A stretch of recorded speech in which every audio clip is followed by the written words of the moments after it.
अकबर बीरबल की कहानी में आपका स्वागत है। एक बार की बात है, राजा अकबर व बीरबल दरबार में बैठे कुछ अहम मामलों पर चर्चा कर रहे थे।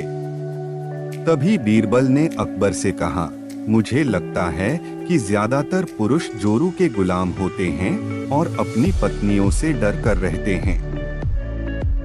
बीरबल की यह बात राजा को बिल्कुल भी पसंद न आई।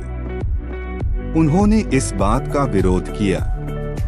इस पर बीरबल भी अपनी बात मनवाने पर अड़ गए। उन्होंने राजा से कहा कि वे अपनी बात को सिद्ध कर सकते हैं, मगर इसके लिए राजा को प्रजा के बीच एक आदेश जारी करवाना होगा। वह आदेश यह था कि जिस पुरुष के अपनी पत्नी से डरने की बात सामने आएगी, उसे दरबार में एक मुर्गी जमा करानी होगी।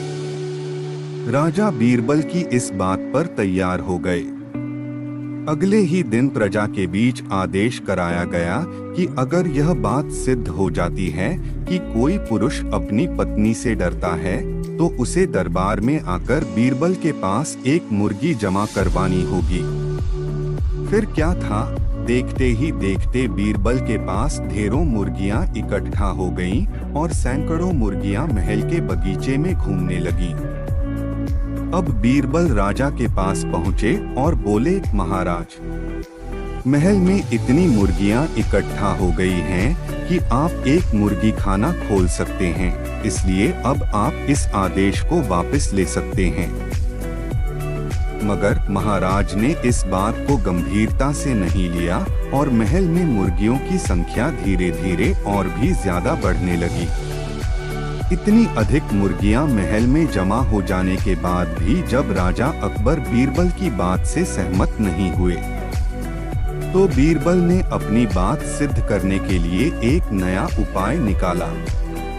एक दिन बीरबल राजा के पास गए और बोले, महाराज, मैंने सुना है कि पड़ोस के राज्य में एक बहुत ही खूबसूरत राजकुमारी रहती है।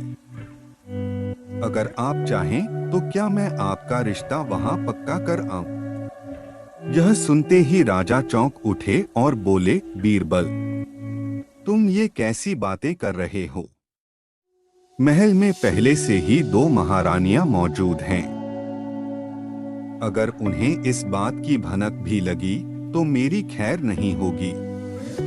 यह सुनकर बीरबल ने तपाक से जवाब दिया, चलिए महाराज, फिर तो आप भी मेरे पास 2 मुर्गियां जमा करा ही दीजिए। राजा बीरबल का ऐसा जवाब सुनकर शर्मा गए और उन्होंने अपना आदेश उसी वक्त वापस ले लिया।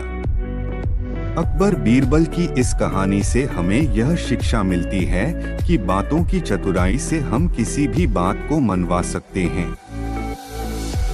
जरूरत है तो बस बीरबल की तरह चतुराई से अपना पक्ष रखने की।